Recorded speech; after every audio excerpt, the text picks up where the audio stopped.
저에게도 TV 속에서만 나오는 일이 생길 거라고는 상상하지도 않았습니다. 그저 평탄한 삶을 살고 있다고 생각을 했었는데 그게 아니더군요. 참으로 힘든 몇 달이었습니다. 너무나도 순식간에 일어난 일이고 저에게 닥칠 줄은 몰랐던 일이기에 처음에는 믿기지 않기도 하고 받아들이기도 힘들었지만 지금은 운명이라고 생각하고 받아들이고 있습니다. 제 이야기도 사람 사는 이야기 중에 하나겠죠. 오늘은 저의 이야기를 조금 해보려고 합니다. 첫눈에 반했던 남자가 있습니다. 딱 보기에도 너무 훤칠했고 잘생겨서 멀리서도 눈에 띄는 사람이었죠. 우연히 만났던 자리에서 서로를 보고 첫눈에 반했고, 그렇게 저희는 만남을 시작했습니다. 첫 데이트의 설렘도 너무 좋았고, 그가 하는 모든 것들이 좋았습니다. 핸드폰이 없어 연락이 잘 안 되는 시절이었기에 늘 데리러 오고 집 앞까지 와서 기다리기도 하고 소소한 추억을 쌓고 있었죠. 그렇게 하루하루 지내면서 저희는 어느새 2년이라는 시간을 함께했고 드디어 결혼을 약속하게 되었습니다. 남편은 조그마한 회사에 다니고 있었는데 그 회사에서 어느 정도 자리를 잡아 저에게 결혼하자고 하더군요. 평생 절 먹여 살리겠다고요. 그렇게 저희는 결혼을 하게 되었습니다. 운명처럼 신혼여행에서 첫 아이를 가지게 되었고 우리에게 온 축복이라 생각하면서 정말 열심히 태교하며 신혼을 보내게 되었어요. 그렇게 꿈꾸었던 결혼 생활과 다정한 남편, 그리고 축복 같은 아이, 모든 것들이 완벽했습니다. 남편도 돈도 잘 벌어왔고 시어머니도 저에게 잘해주셨고요.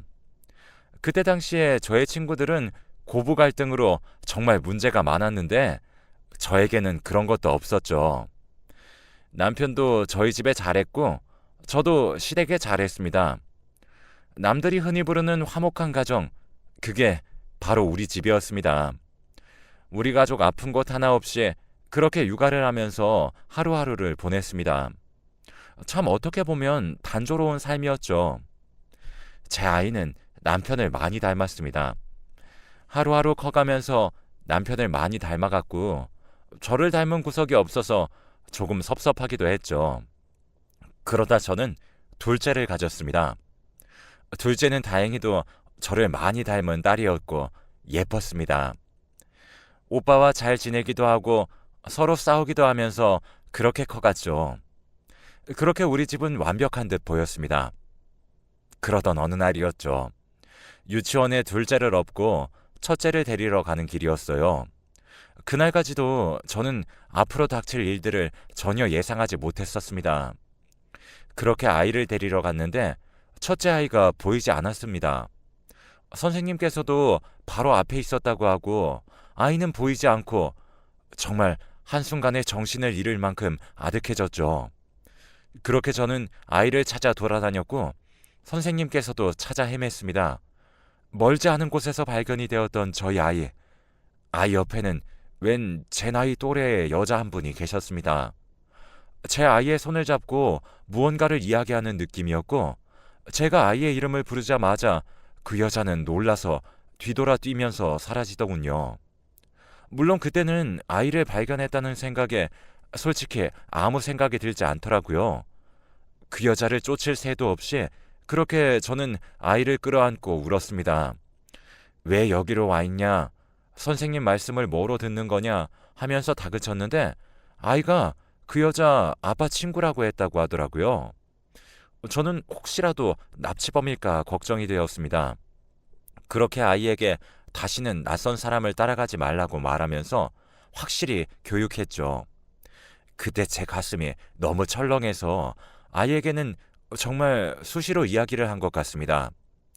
그날 일을 남편에게 이야기했고 남편도 놀란 듯 아이에게 가서 다독거려 주었습니다. 제가 너무 놀라서 다독거리지 못한 걸 남편이 그렇게 해주더라고요. 그날 밤에 아이가 잠든 것을 보고 많이 울었습니다. 혹시라도 제 실수에 너무나도 사랑하는 아이가 사라져버릴까 두려웠었거든요. 그렇게 또 며칠이 지났습니다. 그날이 있고 난 이후로는 또다시 평범한 행복이 저희를 찾아왔고 그렇게 네 식구 너무나도 행복하게 살고 있었죠. 어느 날 둘째도 커서 어린이집에 가기 시작하고 점차 저의 시간도 있어지고 이제 아이들도 커가는구나 하는 여유를 느낄 찰나였습니다. 물론 그날 이후로 그 여자분을 몇 번 보기도 했습니다. 처음에는 놀라서 경계를 했었는데 자꾸 보이는 것을 보니 저와 같은 학부모였을 거라고 생각했습니다. 그리고 무엇보다 저희 아이를 데리고 가지도 않았고 멀리서 지켜보기도 하더라고요. 저희 애를 본다는 보장도 없었고 그냥 자기 아이를 기다리는 거구나. 그리고 그때는 무언가 착각을 했구나 하는 생각이었습니다. 그러던 어느 날 지금도 아직 똑똑하게 기억합니다. 남편이 술을 잔뜩 마시고 들어온 날이었습니다. 술을 그렇게 마시지 않는 사람인데 그날 그렇게 마시고 들어왔습니다. 정말 코가 삐뚤어진다는 말에 맞게 많이 마시고 들어왔더라고요. 연락도 안 되어서 정말 걱정했는데 집을 찾아 들어온 게 용했죠. 그런 남편은 갑자기 저를 붙잡고 미안하다고 합니다. 그때 당시에는 무슨 말인지 몰랐어요. 너무나도 착한 사람이었기에, 너무나도 착실한 가장이었기에 저는 그냥 술주정이라고 생각을 하고 넘어가게 되었습니다. 그리고 며칠 후였죠. 남편이 한 아이를 데리고 왔습니다. 저희 첫째와도 너무나 닮았고 분위기는 무언가 달랐습니다. 처음 딱 보자마자 알겠더라고요. 남편 아들이구나. 순간 무언가 무너져 내리는 기분. 그렇게 아이를 데리고 온 남편은 아무 말도 하지 않고 자신의 아이라고 이야기했습니다. 아이는 며칠 못 먹은 듯 그렇게 말라 있었습니다. 또래 아이들보다 키도 작았어요. 옷도 더럽고 얼굴도 며칠 씻지 않은 듯 그렇게 더러웠습니다. 일단 아이가 보고 있었기에 어떠한 말도 할 수 없었고 아이는 잠시 거실에 두고 남편의 손을 잡고 안방으로 들어갔습니다.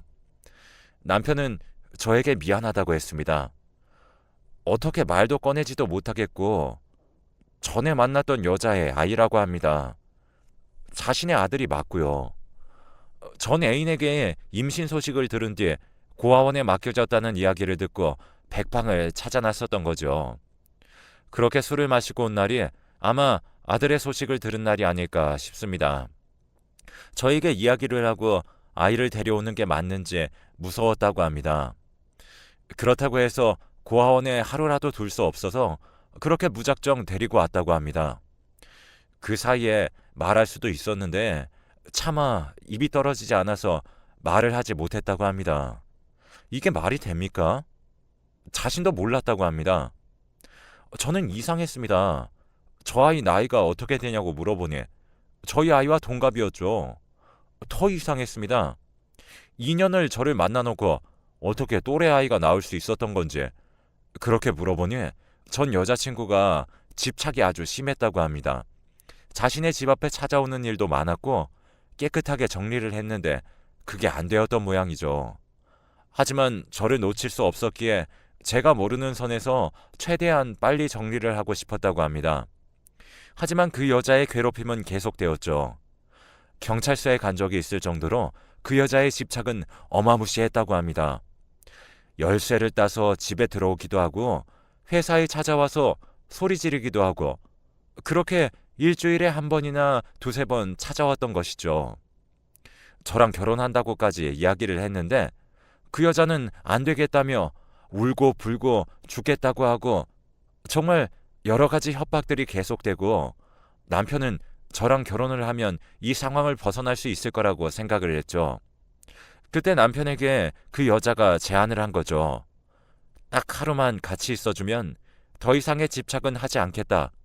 놓아주겠다. 선언을 하게 되었던 것입니다. 남편은 딱 하루만으로 이 여자에게 벗어날 수 있다면 괜찮다는 생각이 들었다고 합니다.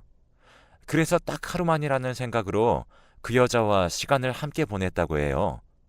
그때 임신을 했던 것이죠. 그 여자에게 며칠 전에 연락이 왔다고 합니다. 울면서 말이죠. 자신이 잘못했다고 하며 아이는 데리고 가라고 말입니다. 아이를 막상 낳았는데 키울 능력이 되지 않아서 결국 고아원으로 보냈고 그녀는 지금 정말 하루 밥 한 끼 먹는 게 힘들 정도로 어렵게 살고 있다고 말입니다. 그래서 고아원에 있는 아이를 자기가 데리고 왔다고 합니다. 참 보니 어떻게 말을 할 수도 없고 정말 어떻게 해야 할지 모르겠더라고요. 남편은 울면서 미안하다고 하는데 저는 거실에 있는 아이 생각밖에 안 났습니다. 남편도 괘씸하고 그때 당시에 너무 큰 충격으로 잠시 휘청거리기도 했습니다. 일단 아이는 집에 들였어요. 어떻게 할 수가 없어서요. 그리고 아이도 보니까 안타깝더라고요. 처음에 들어올 때 몰골이 말이 아니라서 그런지 아이가 무슨 죄가 있나 하는 생각이 들기도 하고 그동안 얼마나 힘들었을까 하는 생각도 들었습니다. 물론 밉기도 했습니다. 하지만 아이가 무슨 죄가 있나요? 지금 나가게 되면 아무데도 갈 수가 없을 테고 그렇다고 제가 덥석 나가버린다고 하면 저희 아이들은 어떻게 하고요? 그렇게 그 아이를 씻기고 밥을 먹였습니다. 너무 잘 먹더라고요. 제대로 밥을 먹어본 적이 없는지 그렇게 열심히 먹더라고요. 체할까봐 물도 떠줬는데 식탁 위에 밥이 없어질 수도 있다는 생각이 있어서 그런지 저의 눈치를 보면서 꿋꿋하게 밥을 먹었습니다. 제가 앞에 있다가는 아이가 눈치를 너무 보는 것 같아서 잠시 자리를 비켜줬죠. 아이가 다 먹는 소리가 나서 갔는데 혹시나 싶어 더 줄까 하니 격하게 끄덕이는 고개, 말없이 그렇게 앉은 자리에서 두 그릇을 먹었습니다. 참 보고 있자니 남편이 미웠습니다. 아이도 밉고 남편도 미웠죠. 그런데 어딘지 모르게 안타깝고 내칠 수가 없는 상황이었습니다. 그렇게 며칠이 흘렀습니다. 아이를 깔끔하게 씻겨놓으니 남편을 더욱더 닮았고 무언가 저도 무슨 마음이었는지 모르겠지만 애틋했습니다. 그동안 이 조그마한 아이가 얼마나 힘들었을까 싶기도 하고 저도 자식 키우는 입장에서 그 아이를 차마 돌려보낼 수가 없더라고요. 물론 그 아이를 보면 나오는 한숨은 어쩔 수 없었기에 그 아이를 보게 되면 자동적으로 한숨은 쉬어지더라고요. 저의 한숨에 많이 주눅 들어 있는 모습을 보고 자신이 언제 쫓겨날지 모르는 존재라는 것은 알았던 모양입니다. 그렇게 아이가 눈치를 보더라고요. 물론 수많은 고민은 있었지만 그 후 그 여자를 만나지 않았다는 믿음으로 그렇게 남편을 용서했습니다. 그리고 그 아이도 제가 키우기로 했죠. 남편도 보낼 생각이 없어 보였고 그렇게 슬픈 눈으로 저에게 미안하다고 몇 번이나 말을 하더라고요. 그 후로 죄인처럼 살아가는데 오히려 남편이 걱정될 지경이었어요. 하루하루 저에게 미안해서 고개도 못 들고 다니더라고요. 아이들에게는 자상한 아빠였지만 저에게는 평생 죄인으로 살아가야 하는 그런 숙제였습니다. 그렇게 저는 졸지에 아들 하나가 더 생겼고 호적까지 이전을 했습니다. 그렇게 저의 아이가 되었고 저는 나름 제 아이와 그 아이를 차별 없이 키우려고 노력했습니다. 근데 참 이상하게도 하루하루 지나갈수록 그 아이에게 마음이 많이 가더라고요. 먹는 것도 저랑 비슷하고 심지어 제가 가지고 있었던 알레르기도 똑같이 가지고 있었죠. 고아원에서 데리고 온 아이라 더욱더 마음이 가는 것 같았고 무언가 좀 애틋했습니다. 그러다 보니 자연스럽게 아이들에게 공평하게 하게 되고 잘하게 되더라고요. 한 1년 정도는 힘들었지만 그래도 하늘에서 지어준 인연이다 하는 생각으로 그렇게 하루하루 살았습니다. 그 아이와도 정도 들고 웃는 날들도 많아졌습니다. 그동안 어떻게 그렇게 눈치를 받지 싶을 정도로 아이가 밝게 변하더라고요. 물론 이걸로 저의 시련은 끝났다고 생각을 했었습니다. 그러던 어느 날 저에게로 편지가 왔습니다. 긴 장문의 편지였습니다. 바로 그 남편의 전 애인이었습니다. 저는 그 여자 이름도 몰랐기에 처음에는 편지를 받고도 몰랐었습니다. 하지만 내용을 보니 그 여자가 보낸 것이라는 것을 알 수 있겠더라고요. 그 편지의 내용은 충격적이었습니다. 그 편지의 내용은 바로 고아원에 있었던 버려진 아이가 제 아이고 제가 여태까지 키웠던 아이가 그 여자의 아이라는 것이었습니다. 몇 년 전 그렇게 아이를 임신한 사실을 알고 충동적으로 저지르긴 했지만 아무 계획도 없었고 아이를 먹여 살릴 수도 없었기에 고민을 했다고 합니다. 그리고 그렇게 생각을 하면서 저에 대한 분노도 쌓여가고 남편에 대한 분노도 차츰차츰 쌓여간 것이죠. 다행히도 그 여자가 아는 간호사가 있는 산부인과에서 아이를 낳았고 그 간호사가 아이를 바꾼 것이죠. 정말 드라마 속에서 있을 법한 일이 저에게 일어났던 것입니다. 그리고 제 아이는 자신이 데리고 가서 고아원에다가 맡겨버린 것이죠. 처음에는 그저 자신에게 일어난 일들이 비극적이고 자신을 사랑해주지 않는 남자가 너무 미워서 그런 짓을 했는데 나이가 들어가고 시간이 지나다 보니 자신은 죄가 없는 모자 사이를 생으로 찢어놨던 것입니다. 막상 어린아이를 고아원에 보내고 나니 화목한 가정에서 잘 크고 있는 자신의 아이를 보면서 너무 마음이 아프고 너무 힘들었다고 합니다. 그때 어린이집에서 만났던 여자가 바로 이 여자였던 것이죠. 그 여자는 하루하루 지옥 속에서 살았고 고아원에 있는 아이가 잘 있는지 확인도 몇 번이나 했다고 합니다. 그렇게 평생을 저희 가족을 속이면서 자신의 아들이 잘 크는 것을 바랬지만 고아원에 있는 아이가 안타깝고 어린아이가 무슨 죄가 있을까 싶기도 하고 밥도 잘 먹지도 못하는 것 같아 남편에게 연락을 하게 되었던 거죠. 그렇게 제 아이를 데려가라고 했던 것입니다. 그래서 그날 남편은 사실을 알았고 그렇게 술을 마시고 들어왔던 거죠. 아이를 무작정 데리고 왔던 것도 그제서야 이해가 갔었습니다. 자신 때문에 모두 다 벌어진 일이었고 자신도 모르는 사이에 일어난 일이었기에 그렇게 급하게 하루라도 빨리 고아원에서 데리고 와야 했던 거죠. 원래는 자신의 집에 있어야 했을 제 아이가 고아원에 있으니 남편 마음도 찢어졌겠죠.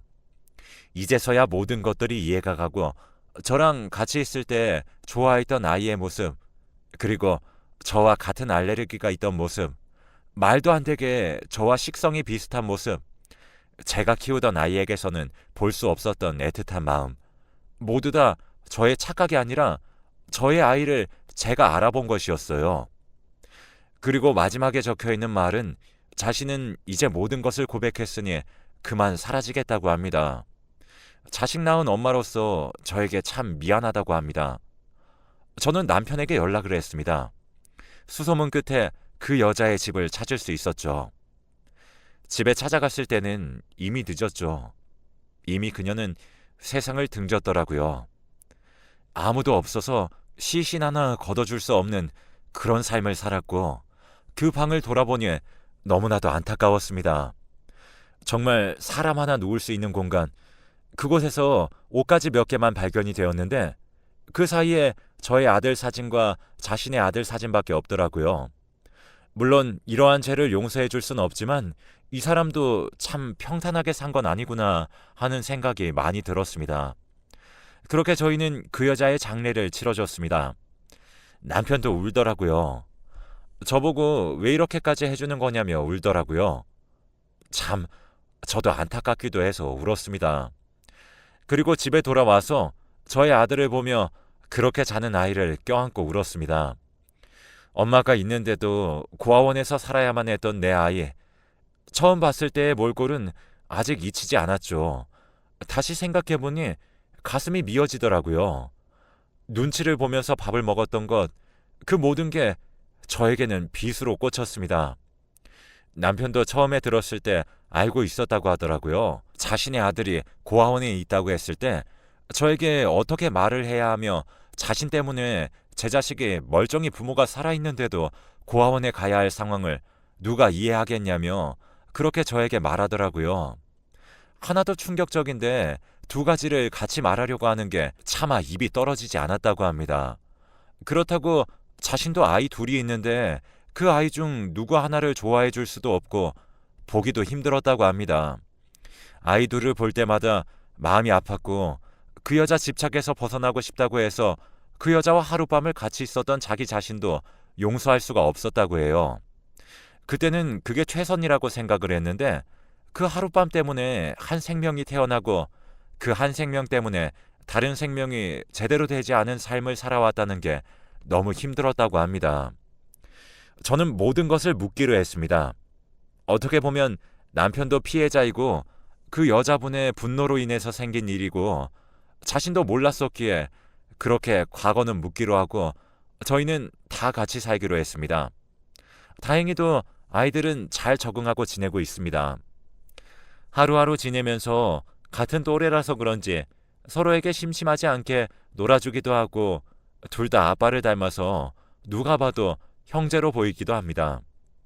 사람이 살면서 이러한 일도 경험하고 살아가야 한다고 하지만 저에게는 너무나도 가혹한 일이었고 제 아들에게는 사죄하는 마음으로 그렇게 살아가고 있습니다.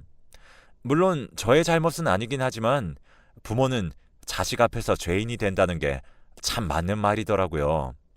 하루하루 지내면서 잘하려고 노력을 하고 그리고 그 여자의 아이에게도 잘하려고 노력하는 중입니다. 남편도 저에게 늘 죄인처럼 굴지만 그것도 그만하라고 했습니다. 가정적으로 예전처럼 잘해달라고 하면서 예전처럼 잘 지내보자고 했죠.